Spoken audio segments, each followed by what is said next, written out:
आजकाल म्हणजे लोकांचा खूप कन्फ्युजन असतो की वे प्रोटीन घ्यायला हवं नाही घ्यायला हवं. ते जे हार्मफुल आहे आपल्या बॉडीला, ते माणसं जास्त टिकत नाही, 2-3 वर्ष करतात न गायब होतात. म्हणजे आजकाल खूप चालू असतं की प्रोटीन मध्ये म्हणजे मोठ्या मोठ्या कंपनी थोडं मिलावट करतात. ऍक्च्युअली पैशाच्या ह्याच्या हिशोबाने आजकाल ना माणसं हे करतात, म्हणजे ऍडिशन म्हणजे काय ते, म्हणजे सोयाबीन टाकतात, मिक्स करतात. अच्छा. ते ड्रग्स यूज करतात, म्हणजे ते डायनबोल काय टाकून मिक्स केलं, आपलं काय करणार आहे. हो. मुलांना वाटतं अरे माझी ताकद वाढली, माझी पॉवर वाढली, त्याची बॉडी खराब होत जाते त्यांची. आणि इंडियन डाएट मध्ये प्रोटीनचं प्रमाण कमी आहे, खूप कमी आहे. नमस्कार मंडळी, स्वागत आहे आजच्या आमच्या पॉडकास्टमध्ये. आज आमच्यासोबत एक खूप खास पाहुणे आहेत, जिम मालक आणि माझी बॉडी बिल्डर. फिटनेस दुनियाबद्दल त्यांचा प्रवास, त्यांचा संघर्ष किंवा त्यांचा अनुभव घेण्यासाठी आज आम्ही त्यांच्यासोबत चर्चा करणार आहोत. तर चला मग सुरुवात करूया.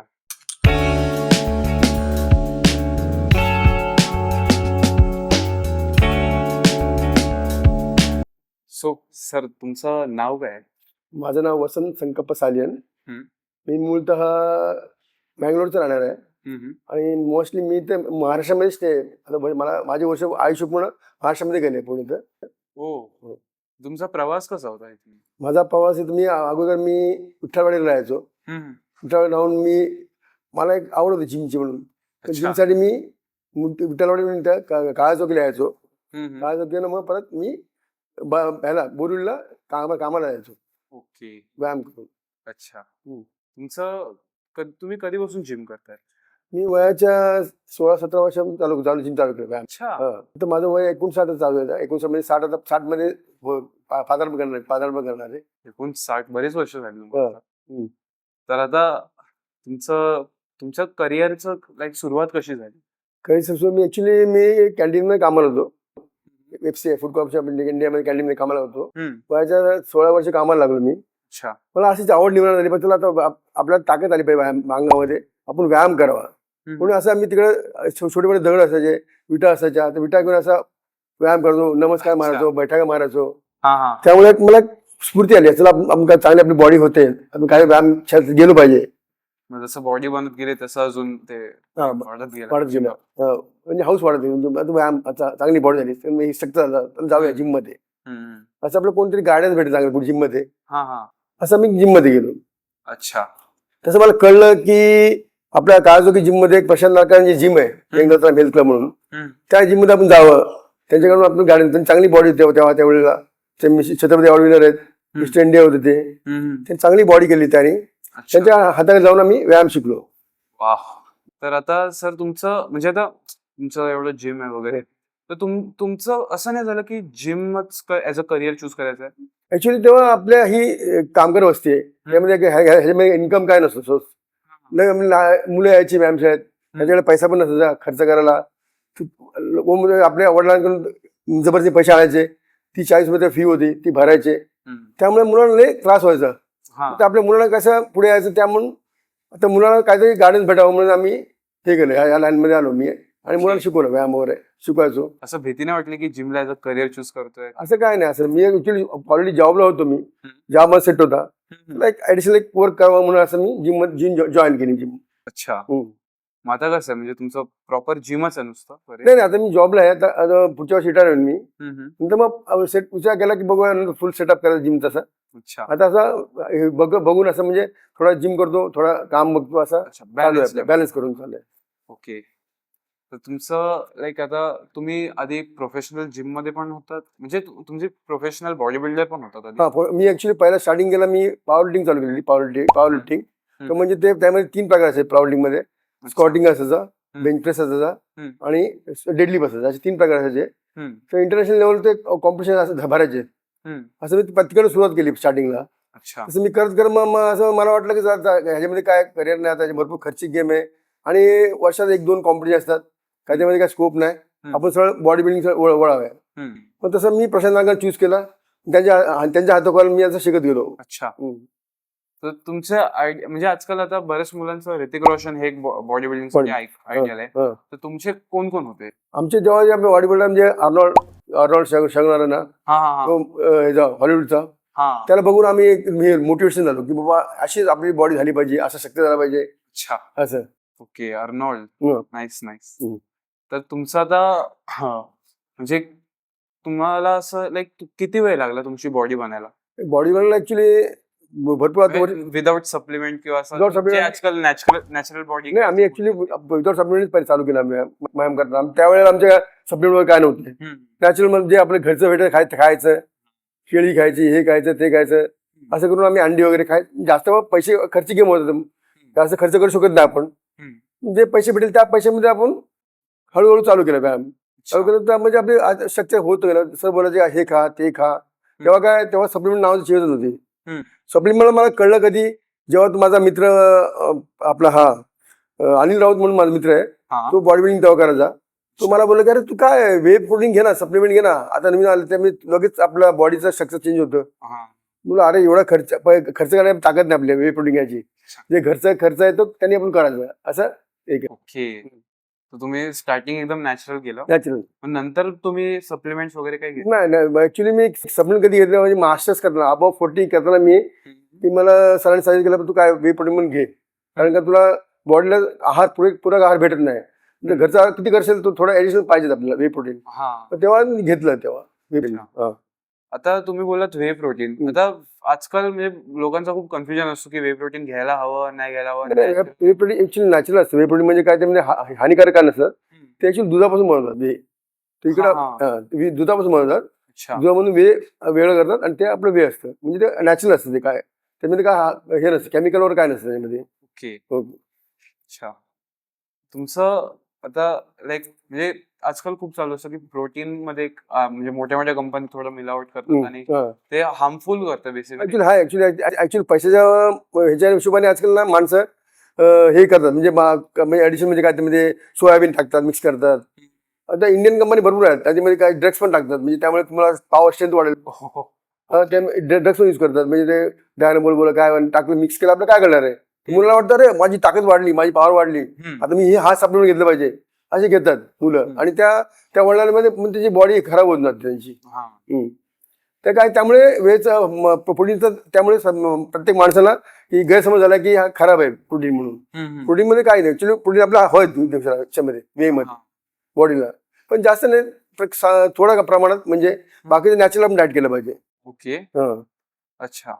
तुमचं आता काय म्हणजे आता जे स्टार्टिंगचे, आता मला पण जिमची आवड आहे, मला पण करायचं आहे. तर जे सुरुवातीला जे जिम करायचंय त्याने प्रोटीन पासून चालू करायला पाहिजे की असं नाही. घरचा आहार, साधा आहार न घरचं ते घेतलं चालेल. ऍडिशनल काय ऍडिशनल तुमचे अंडी असतात. जास्त करून आपल्या बॉडीला प्रोटीनची गरज असते. म्हणजे आपल्या बॉडीचे डबल वेट, म्हणजे आपलं बॉडी वेट 60 किलो असेल त्याच्या डबल 120 ग्राम प्रोटीन आपल्या दिवसाला पर डेला आपल्या बॉडीमध्ये इंटेक झालं पाहिजे. त्या हिशोबाने परत ऍज इट इज आपलं काप पण त्याच्यामध्ये पाहिजे. म्हणजे जसं भात, चपाती, हे काब आहे ना, ते बॉडीचे ट्रिपल वेट म्हणजे 3 पट आपलं कार्बोहायड्रेट इंटेक झालं पाहिजे बॉडीला. आणि प्रॉपर झोप पण पाहिजे. 8 तास प्रॉपर माणसाला झोप पाहिजे. हे आजकाल बरंच होतं की झोप खूप कमी भेटते. आता काय काम असेल किंवा ते असेल तर ते आता तुमचं पण जॉब होतं जसं तुम्ही बोललात, तर तुम्ही ते मॅनेज करून म्हणजे जॉब पण मॅनेज केलं, जिम पण मॅनेज, झोप पण कसं केलं तुम्ही? ऍक्च्युली माझं पण चुकीचं आहे. माझं पण दिवसा 5-6 तास झोपायचे, टाइमच भेटायचा तुम्हाला. सकाळी तिकडे 4-4:30ला उठायचो, आंघोळ करायची, निघायचं. मग तिकडनं जिम मध्ये आलं 7:30 पर्यंत पोहोचायचं जिम मध्ये. मग आपला 7 ते 8:30-9 पर्यंत व्यायाम शिकवायचा होतो मुलांना. मग तिकडनं मग 9 वाजता जॉब, 9:30 जॉबला जॉईन करायचं. परत जॉब सोडल्यानंतर 5:30ला जिम मध्ये, 6:30ला जिम मध्ये यायचो. स्वतःचा व्यायाम करायचो. घरात निघताना 10-10:30 वाजता, 9-9:30 वाजायचे. घरी पोहोचत 10:30-11 वाजायचे. एक 4-5 तास झोप पडायची. झोप पाहिजे. झोप असेल तुमच्या बॉडीच्या मध्ये चांगली डेव्हलपमेंट होते. बरोबर, ते मसल रिपेअरिंग होतं. आता तुमचं असं झालं की आता तुम्ही रेग्युलर जिम करता, ठीक आहे, पण असं होतं की एक टाइम येतो जेव्हा जिम थोडं कट होतं, थोडं ब्रेक होतं, म्हणजे असं सुटतं थोडं. तर मग ते तुमचा काय एक्सपिरियन्स आहे तसा? असं काय ऍक्च्युली होतं असं, म्हणजे काय घरचं प्रॉब्लेम असतात, काय असतात, तेव्हा व्यायाम सुटतो. पण तेव्हा आपल्याला नॉर्मल सोडावं लागतं. परत आपण रिजॉईन केलं पाहिजे. ऍक्च्युली जॉईन करून परत आपण डेव्हलपमेंट केले पाहिजे. बरोबर. म्हणजे आपण वेळ काढला. ऍक्च्युली माणसाने आपल्याला एवढं तर आपण बाहेर फिरतो, इकडे टाइमपास करतो, मित्रांमध्ये जातो, गप्पा मारतो, हे मारतो. तेवढं वेळ आपण अर्धा पाऊण तास आपल्या जिम मध्ये घालवला, तेवढं शरीराला आपलं चांगली हे वाटते. आपलं म्हणजे त्यामुळे ऍक्च्युली आपला व्यायाम, आपलं शरीर भरपूर स्वस्थ असलं ना, आपल्याला कुठले रोगराई होत नाही, कुठला आजार होत नाही. डायबिटीज बोला, काय बोला, कुठल्या बरोबर आता आजकालचं एवढं प्रमाण वाढलंय खाण्यामध्ये, माणसं वडापाव हे ते सर्व खातात, बाहेरचं खूप खातात. फारच भरपूर खातात. त्यामुळे बॉडीमध्ये सर्व काप वाढतं आणि हे आपलं हा पोट वाढतं, हे वाढतं आणि ते आजार निर्माण होतात डायबिटीसमुळे. आणि इंडियन डाएट मध्ये प्रोटीनचं प्रमाण पण खूप कमी आहे, खूप कमी आहे. कमी आहे. फास्ट फूड मध्ये आजकाल बघितलं सर्व ऑइली पदार्थ हे ते खात असतात. त्यामुळे माणसानं बघत नाही, आपल्या शरीराकडे बघत नाही. आता मी वयाच्या 60 वर्ष मला होतील आता, अजून मला असं वाटतं की मी असा आजारी पडलो, म्हणजे एवढं मला असा आजार आहे की डायबिटीस आहे, म्हणजे मला काय दुसरं हे ब्लड प्रेशर आहे, ते आहे, काही असा आजार नाही. देवाच्या मेन म्हणजे व्यायामाचा त्याचा इफेक्ट आहे. एवढा फिटनेस सगळ्यांनाच हवा, पण तेवढी मेहनत नाही करायला हवी. ऍक्च्युली आजकाल मुलांनी काढला पाहिजे वेळ. आजकाल मुलांना टाइमपास करतात, इकडे जाऊन ती टाइमपास गप्पा मारतात, इकडे जातात. जास्त वेळ आपण व्यायामशाळेत दिला पाहिजे. अर्धा पाऊण तास दिला ना खूप झालं. अच्छा, म्हणजे आता तुमचं, आता तुम्ही फिटनेसचं बोललात, त्याचं बरंच कन्फ्युजन आहे की बॉडी बिल्डिंग आणि फिटनेस लोक मर्ज करतात. सो तुमचं काय म्हणणं आहे की बॉडी बिल्डिंग आणि फिटनेस एक आहे की वेगवेगळे? नाही, बॉडी बिल्डिंग हा वेगळा प्रकार आहे, फिटनेस हा वेगळा प्रकार आहे. बॉडी बिल्डिंग साठी तुम्हाला भरपूर खर्च आहे, म्हणजे प्रॉपर डाएट, प्रॉपर हे असं भरपूर खर्च आहे बॉडी बिल्डिंगला. म्हणजे मुलं त्या आपल्याला पेलू शकत नाही, 1-2 वर्ष 3 वर्ष करतात. आजकालच्या जमान्यामध्ये आता बॉडी बिल्डिंग एवढी फास्ट झाली आहे की मुलं सप्लिमेंट घेतात, परत त्यामध्ये स्टेरॉइड्स घेतात. 6 महिन्यामध्ये रेडी झाला पाहिजे, मी तयार झाला पाहिजे, दिसला पाहिजे. ते एकदम हार्मफुल आहे आपल्या बॉडीला. ते माणसं जास्त टिकत नाही, 2-3 वर्ष करतात, गायब होतात. आणि किती मुलं अशी ह्याच्यामध्ये स्टेरॉइड्समुळे मेली आहेत, वारलीत. त्यामुळे स्टेरॉइडच्या दुष्परिणाम आहे. आणि जो फिटनेस म्हणजे फिटनेस, नॉर्मल फिटनेस आपला कसा व्यायाम करायचा, प्रॉपर 4 तास प्रॉपर डाएट घ्यायचा, म्हणजे आपलं फिट राहायला पाहिजे. बस आपलं की आपलं वजन वाढलं नाही पाहिजे, प्रॉपर मेंटेन ठेवायचं बॉडीला. हा फिटनेस प्रकार आहे. आणि त्यामध्ये आपलं कार्डिओनेस वाढलं पाहिजे, धावलं पाहिजे, म्हणजे आपलं आतला लंग कॅपॅसिटी वाढली पाहिजे, म्हणजे आपला श्वास घेताना चालताना वगैरे इझी वाटलं पाहिजे आपलं, की आपलं फिट आहे. आता तुमच्या करिअर मध्ये म्हणजे तुम्ही लाईक बरंच काय काय झालं, तर किती इव्हेंट्स होते, किती काय म्हणजे जिंकलात तुम्ही? मी आता पॉवर लिफ्टिंग मध्ये मी स्टेट लेवल पर्यंत गेलेलो आहे. स्टेट मध्ये फर्स्ट प्लेस मारले. म्हणजे एका बिगिनरला आता body building, professional body building तुमच्यासारखे जर चालू करायचे असेल तर त्याने काय काय करायला हवं? पहिले स्टार्टिंगला चालू करताना एकदम बॉडी बिल्डिंग एकदम घडत नाही. 1-2-3 वर्षाला नॉर्मल व्यायाम करायला लागतो, चांगला प्रॉपर डाएट घ्यायला लागतं. झाल्यानंतर मग त्याला हळूहळू मग त्याला प्रोटीन इंटेक वाढून मग त्या कोणी अंडर जाऊन त्यांनी शिकलं पाहिजे बॉडी बिल्डिंग कसं करायचं. त्यामध्ये भरपूर कसे पोज मारायचे, कसं काय करायचं, कसं स्टँड राहायचं, आणि किती टाइम व्यायाम करायचा, किती इंटेक घ्यायचं, सर्व ते प्रॉपर त्याला गायडन्स पाहिजे. अच्छा, डाएट मध्ये आजकाल म्हणजे प्रोटीन जसं मी बोललो कमी आहे थोडं, तुम्ही काय सजेस्ट कराल? काय प्रोटीन? आपलं नॅचरल डाएट घेऊ शकता. मूळ आलेले कडधान्य आहेत, त्याच्यामध्ये प्रोटीन आहेत. परत तुझं आपलं हे आपलं चिकन आहे, अंडी आहे, परत तुझं पनीर आहे, व्हेज मध्ये पनीर आहे, सोयाबीन आहेत, असे भरपूर प्रकार आहेत की आपलं आजकाल इझी एवढं झालं की मीडिया झालं की आपल्या ह्याच्यामध्ये युट्यूबमध्ये दाखवतात आणि हे गुगलमध्ये सर्च केलं सर्व दाखवतात, इझिली भेटतं. आमच्या वेळेला काय तेवढं हे नव्हतं, फॅसिलिटी नव्हत्या. आम्हाला सर सांगायचे, आम्ही घ्यायचो, अरे त्यामध्ये ह्याच्यामध्ये हे ते असे घ्यायचो. आम्हाला तेव्हा एवढं फॅसिलिटी नव्हत्या. आजकाल इझी अवेलेबल आहे सर्व, व्हिडिओ याच्यावर होतं, आपल्या युट्यूबवर होतं, याच्यावर आपल्या येतं. त्यामुळे आपलं कळतं इझिली काय डाएट घ्यायचं आणि किती डाएट घ्यायचं, काय द्यायचं. ऑलरेडी आपलं इझी एकदम आता. पण आधीच्या काळचं कसं होतं तुमच्या वेळेचं? आमच्या वेळेला काहीच नव्हतं. आम्हाला सर बोलायचे, तू भाताची पेज खा, भाताची पेज खाल्लं की तुम्हाला का म्हणजे ते का बस आहे. तुमच्या वेळेला ते डाळ घे, डाळ खा, भाजी खा, परत सलाड घे, अंडी खा, चिकन खा, त्यांनी प्रोटीन भेटायचं आम्हाला.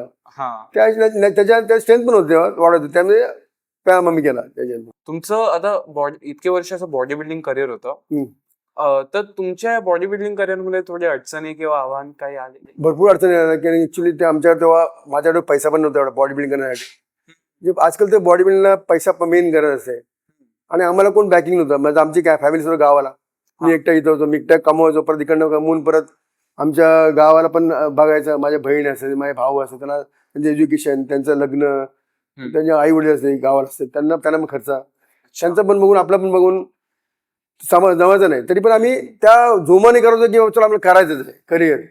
आम्ही काय तेव्हा का चलो नाही भेटलं ते खा ते खा, पोट भरतं आपलं, ते खायचं असं. आणि मी कॅन्टीन मध्ये कामाला होतो, त्यामुळे मला काय खाण्यामध्ये काय टेन्शन नाही आलं. कॅन्टीन मध्ये भेटायचं खायचो मी. तुम्ही प्रोफेशनल बॉडी बिल्डर बनायचा कसा विचार केला?